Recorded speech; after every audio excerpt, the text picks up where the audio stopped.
오늘은 재밌는 실험으로 하나 시작해 보려고 해요. 제가 지금부터 30개의 단어를 불러드릴 거예요. 우리 구독자분들도 잘 들어보시고 잠깐 일시정지 하신 후에 1분 안에 최대한 이 단어들을 많이 기억해서 적으시는 거예요. 네, 오늘 주제가 바로 이런 기억을 잘하는 방법에 대해서 조금 이야기를 해보려고 해요.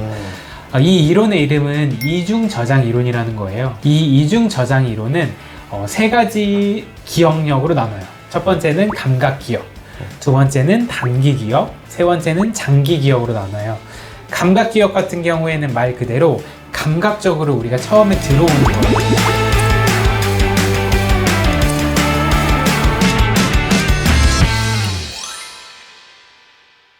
장기 기억 관련돼 가지고 말씀을 드리면 그동안 이제 많이 사용을 하셨던 건데 정확히 정리가 되면서 아, 이게 이런 방법이었구나 라고 생각이 되실 거예요. 이거를 활용을 한다면은 조금 더 기억을 잘할 수 있어요. 장기 기억을 잘하는 6가지 방법을 말씀드릴게요. 첫 번째 같은 경우에는 구조화라는 겁니다. 앞에서 청킹 같은 경우에는 큰 의미를 가지지 않고 그냥 일단은 나눴어요. 이 구조화 같은 경우에는 의미를 가지고 나눈 겁니다.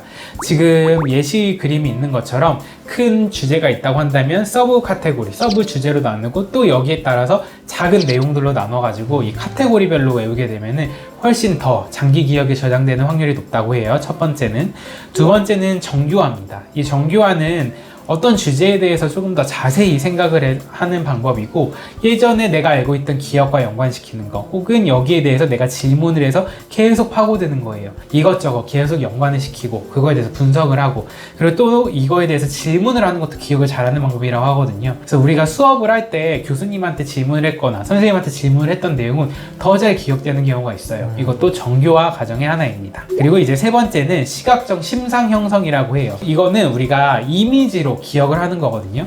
교과서에서도 관련된 거를 그래프나 그래픽으로 나눠져 있다든지 도덕과 코끼리 이 두 단어 중에서 코끼리는 우리가 시각적으로 생각을 할 수 있는데 도덕은 우리가 생각을 할 수 없죠.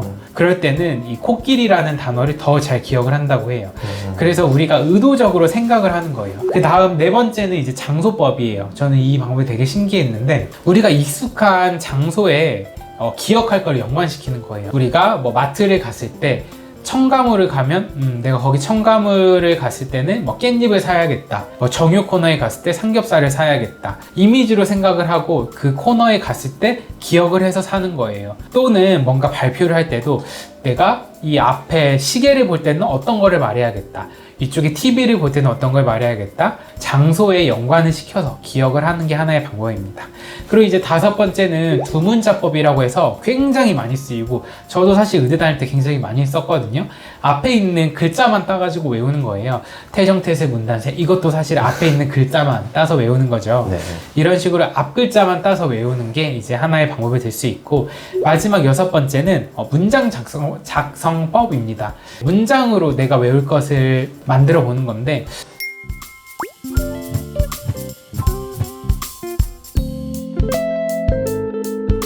이렇게 해서 6가지 이제 장기 기억을 잘하는 방법을 알아봤습니다.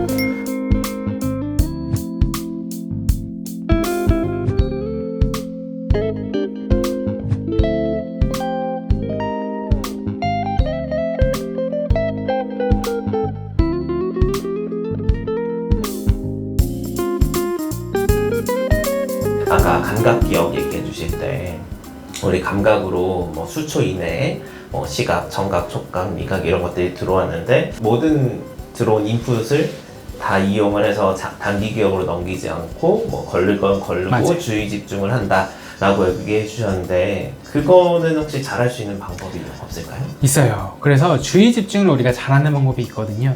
첫 번째는 크기가 커야 돼요.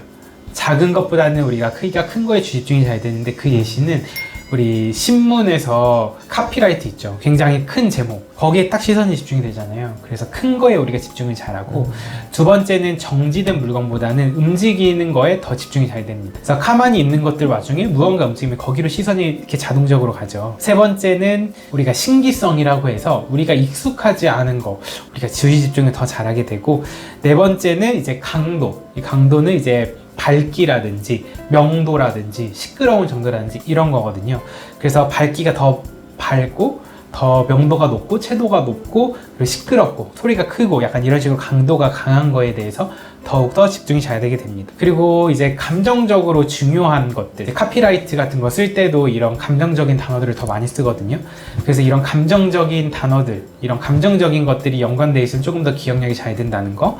그리고 또 다른 거는 이제 사적으로 중요성. 내가 만약에 그 헤어진 상태면은 그 헤어진 관련된 노래만 나오면 거기에 집중을 하게 되고 그런 식으로 이제 사적인 경험에 의존해가지고 집중력이 조금 좌지우지 될 수 있는 게 있습니다. 그리고 이제 마지막으로 부조화라는 게 있는데 여러 가지 맥락에서 갑자기 벗어나는 거. 간판 중에 뒤집어단 간판 가끔 있죠. 네네. 그 간판도 사실 갑자기 뒤집어 있으니까 한 번 더 보게 되는 약간 그런 것도 있거든요. 되게 일상생활에 많이 녹아있는 것 같아요. 오늘 이야기해주신 이런 방법들이 있다라는 거를 알고 아이들이 공부를 할 때 이런 방법을 한번 해봐라 라는 거를 부모님들이 옆에서 같이 해주시면 도움이 될 것 같고, 네, 오늘은 이제 기억 잘하는 법에 대해서 한번 이야기해봤고요.